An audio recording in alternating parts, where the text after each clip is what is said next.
but they've never considered buying a piano because it's going to sit in the corner and gather dust. So in this way it becomes their sort of entertainment system. When they first sort of mooted the idea of a player system, I think all of us as dealers collectively said, no, please don't go there. And then about 2 years later when they actually released the prototype, it was like, oh, actually, this is not bad. And then when it started to sort of hit mainstream, we all sort of started to realise just how good the system was. So the technology behind it, Michael and I will do our best to sort of answer those sorts of questions, but there's sort of limitations to what we know, or I guess what we're allowed to know to a certain extent as well. But the key difference, I think, is that you've got a similar solenoid system to what you'd have on a normal player system, only it's been sort of miniaturised for the Steinway. So the solenoids that you'll find under here are about 20% the size of what you'd find on, say, a piano disc player system. These are born as a stereo system, so they're not a retrofit system. So everything is obviously tailored perfectly to the piano so that it optimises the performance. So that the key sort of, I guess, beliefs from Steinway's perspective was that what they refer to as the re-performance needs to be as true and accurate to the original performance as possible, and that it could and shouldn't affect the actual playability of the piano at all. So theoretically you can have a player system and a non-player system side by side, and you shouldn't be able to really detect any noticeable difference other than the normal sort of differences between pianos. One of the main things that they changed in the way that the system operates is that when you're recording on like a piano disc system for the music, and how they actually go about that is they're measuring the speed of the key drop in order to actually determine the pressure that's required for the solenoid. What Steinway have done is that they're using laser technology to measure the hammerhead velocity as it comes up and hits the strings, and they do that at a rate of a sample rate of 815 times per second. And the proportional pedaling is actually also measured by a laser over 500 times a second. So the whole idea is that it captures every sort of nuance of the performance. Then what they've done with that is they've got the 3 recording studios, so Hamburg, New York, and more recently Beijing. They pretty much run 24/7. They've got quite an extensive roster of pianists that they use to come in and actually record the music, right the way from the likes of Olga Kern, through to Lang Lang, and quite a number of other sort of people who are actually pretty much recording full time.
That might keep down, it's about a big 5.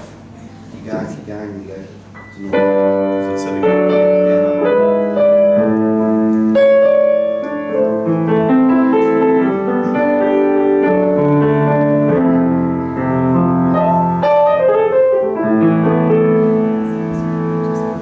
do it again now we can see the key. What was that? Do it again so we can see the key.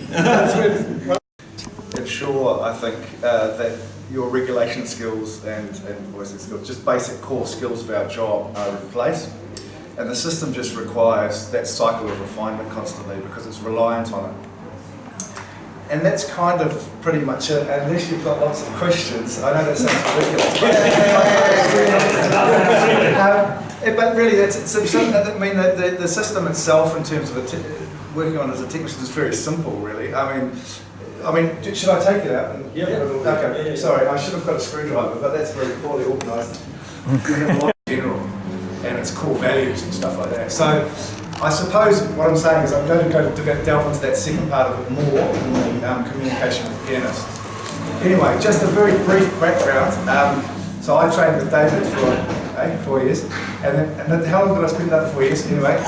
With David, and then I popped overseas and picked up experience from various technicians and stuff, and came back here, worked in Wellington, and then went back over and worked with Fishers with Fazioli equipment, and then came back and set up my business. So I've been fortunate to have some really good people that I've worked with, David and Freddie Munstein, and sort of by connection George Alman, and various technicians who are, you know, they work at a very high level at the concert scene, and I was lucky and fortunate that I had those opportunities. And I suppose when I was asked to give a little bit of a talk or a waffle, I thought, oh gosh, what am I going to talk about? Because I often see, even though I haven't been involved in the guild for about 10 years, I apologise, and I'll probably go over things that you always talk about, but I suppose, what can I talk about that's sort of new or you know, of interest? And I thought, oh well, I'll just really start waffling about the experiences and things that I've had and my thoughts about the trade as I see it at the moment.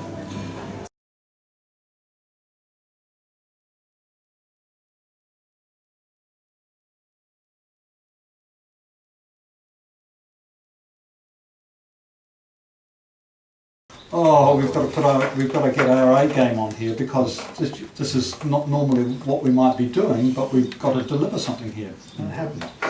Anyway, and key easing is one of those basic things that I think a lot of time is not done so well.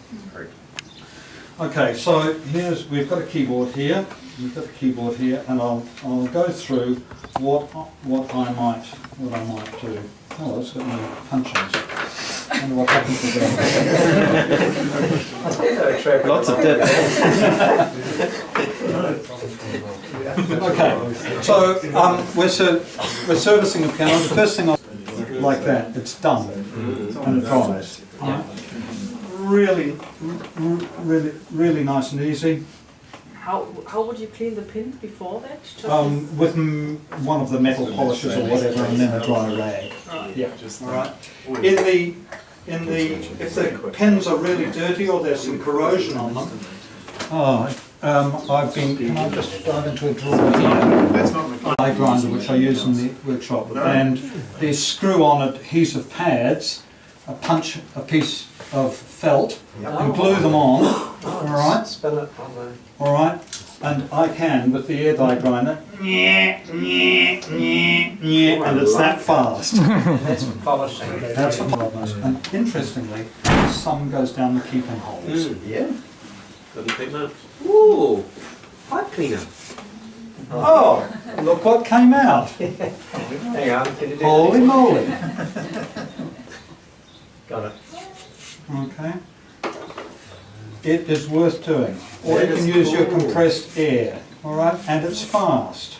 That's probably better than compressed air, it pulls it out. Yeah, just a hobby shops and things like that. No, it's just Rifling. Rifle. No, it's they've got brass. piano suppliers. Oh, okay. Oh, this one I think comes from That's what I Yarra. used to.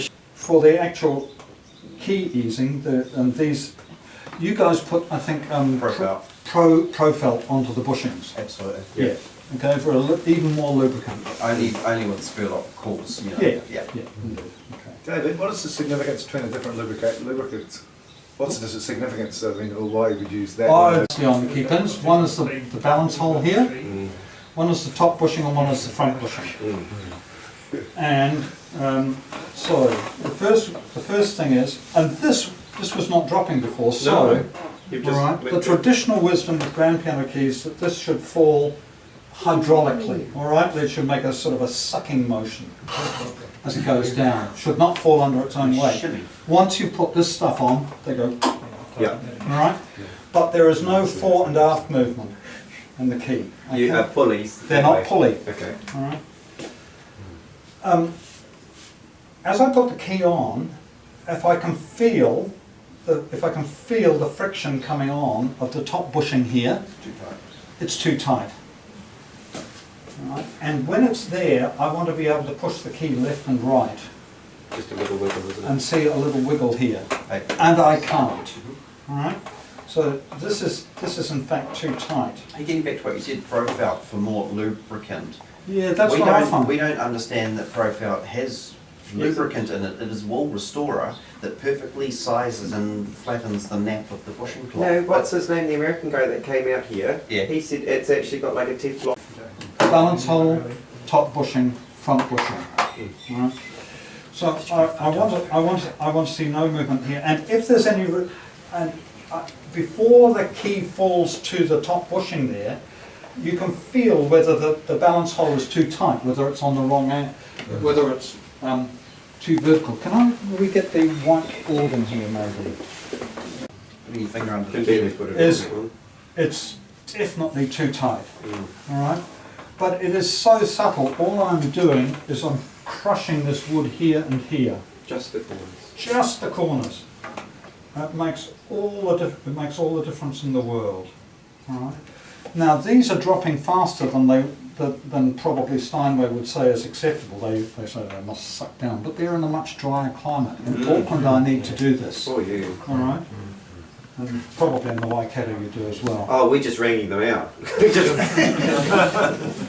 That's after we've kicked the mushrooms. Bloody farmers. Hey look, if you only see the piano every 20 years, you've got to make it last 20 years for the next person.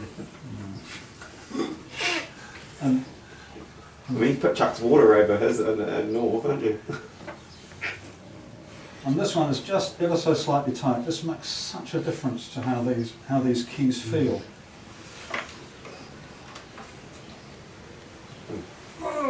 The soldering iron, and we haven't turned it on. So for the purposes of demonstration, I've got soldering iron with the right size caul. I've got a little tin of them. Kevin's got some, we've got some. Right. I had run of 10 sets done. I've got a couple of sets if anybody wants them. Yeah. Okay. And it's really quick. Boom, boom, boom. And I'm ironing down the nap. Alright. This is not easing them, I'm just making those bushings straight so that there isn't a bump as the keys rotate. You should clarify. Right. So have you ever played around with profile and calls overnight? Yes, I have. But this is on the spot stuff, isn't it? Yeah. Really? This is on the spot stuff, or this is service.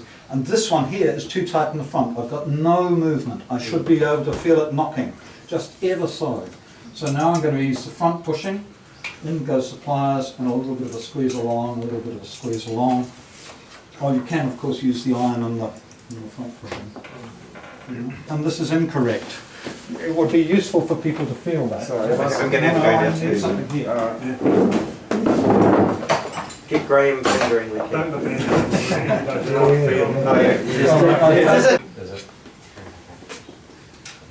And it goes with 2. Still not going down. Oh, look. Doesn't go down with 1. 1.5 grams. 1.5 grams, all right? So what will it lift? It won't lift 1. So my maths would say 2 minus 0, all right, divided by 2 is 1 gram. 1 gram friction. Yeah. It's nothing, Yeah. and that's correct. Should we do the next one, The rest which of we it's, think is slightly tight? Yeah. Let's do the next one. Yeah, all right? At the same place? Yeah. Or are you just going to measure the friction?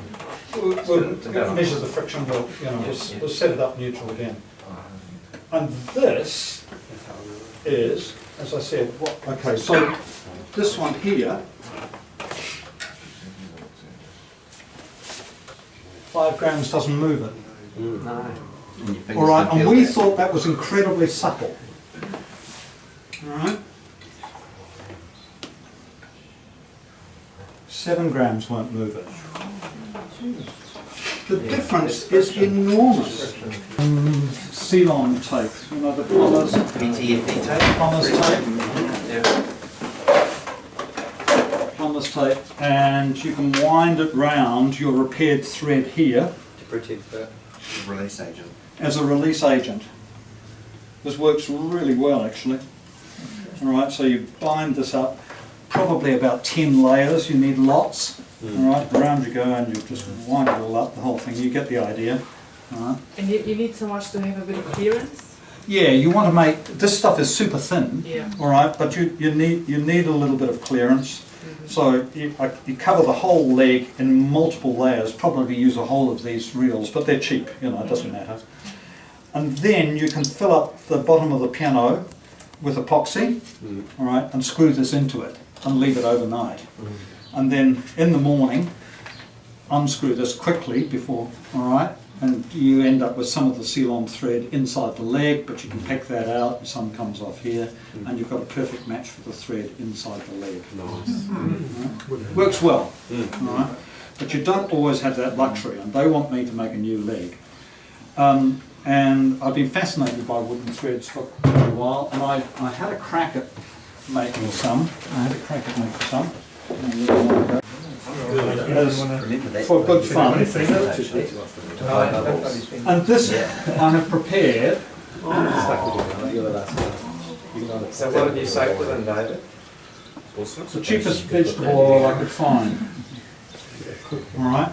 People said use mineral oil, but I thought probably for a natural thing I will use it.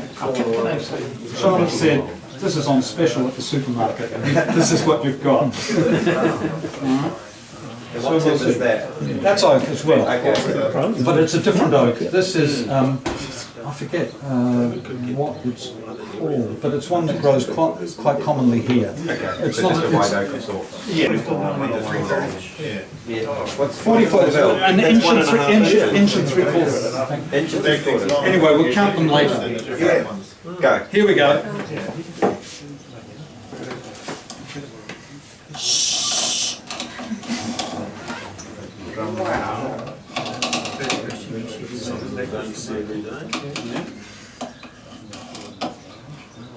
Okay, go quick.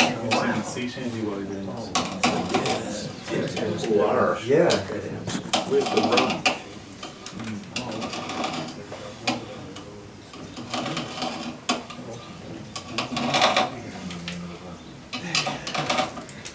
You need to make the stub smaller than the diameter. The stub is 43.5 millimetres, whereas it says it's nominally a 44 millimetre thread. Just remove seconds. There's a smell. Nice. If you use trichloroethylene to degrease it, just watch because it zaps all the moisture content out of the timber. Oak's a weird one though, because oak locks it in. So, Locks what? well, because oak starts off, the pores are open, Yeah. and then you've filled it up with oil. Yeah. The problem is, then the cells. Wooden thread legs. Beautiful. Yeah. Your cheap bed timber. It's the same tree. Well, it looks like it, doesn't it?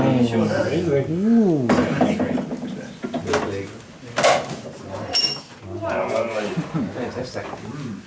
Nice, David, nice. That was quick. I see another career coming up for you.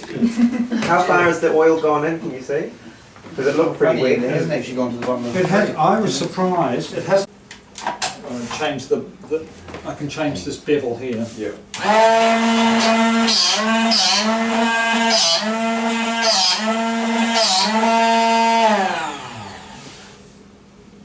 Pretty quick though. It is very quick. It's nice and easy. I need to go the other way. I've adjusted it the wrong way. I'd forgotten about that. You've still got another 10 mils of drill to go.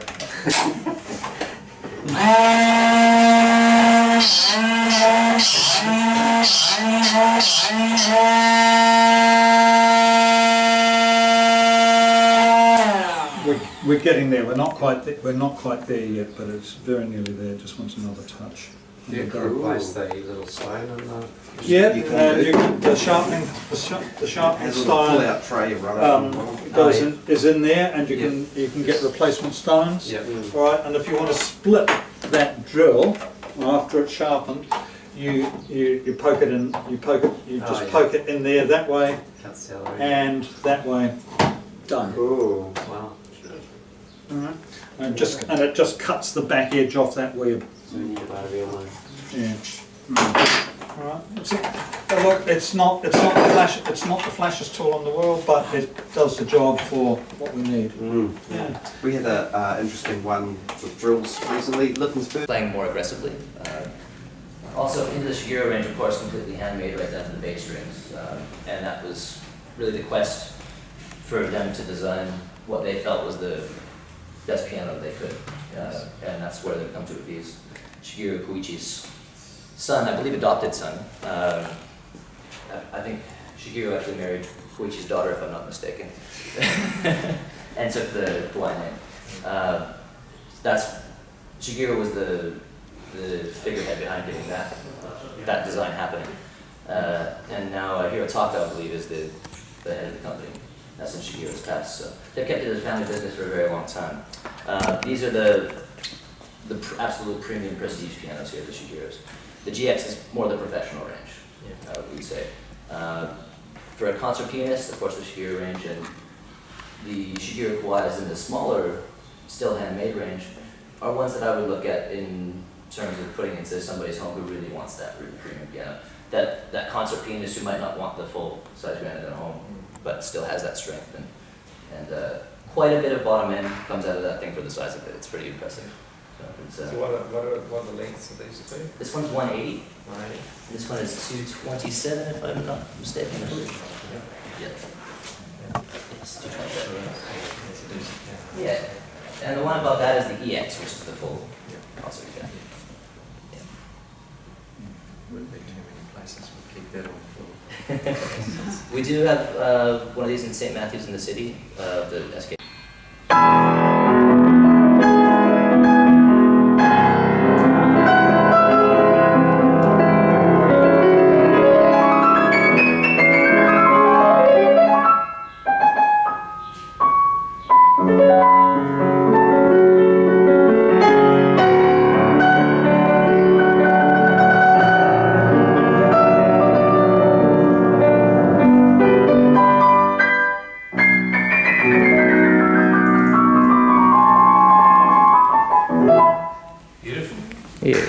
Try it on 6.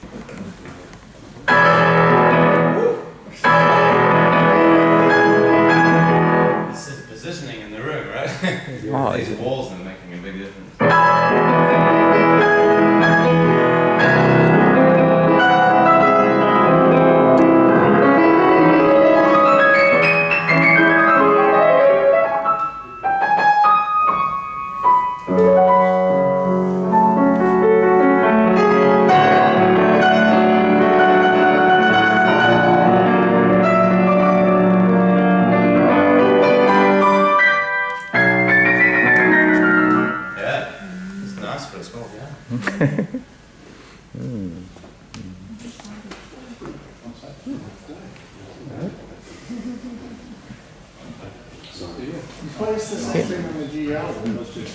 GL. Oh.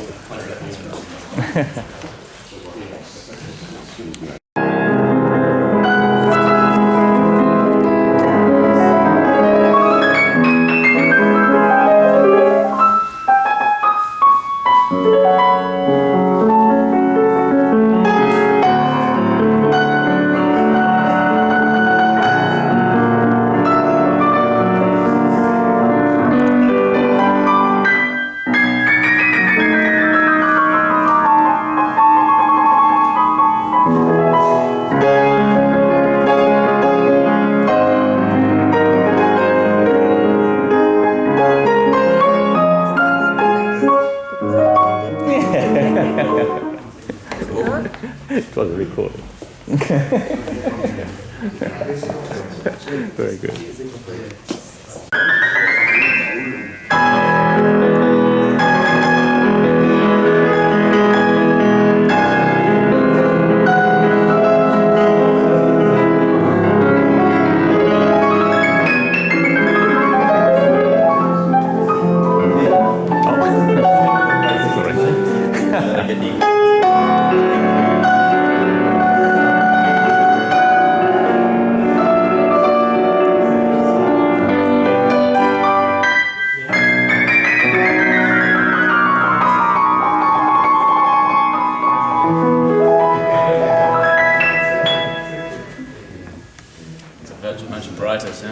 strike sound. Yeah. Mm.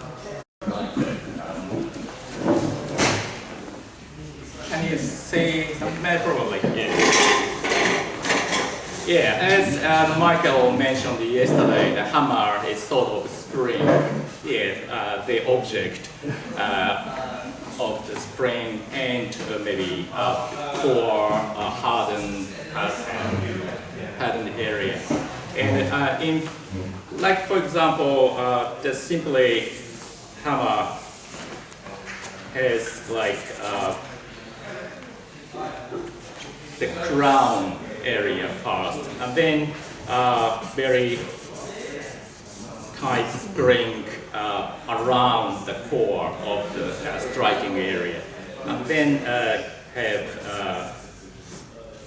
at the basement, which is the hammer wood.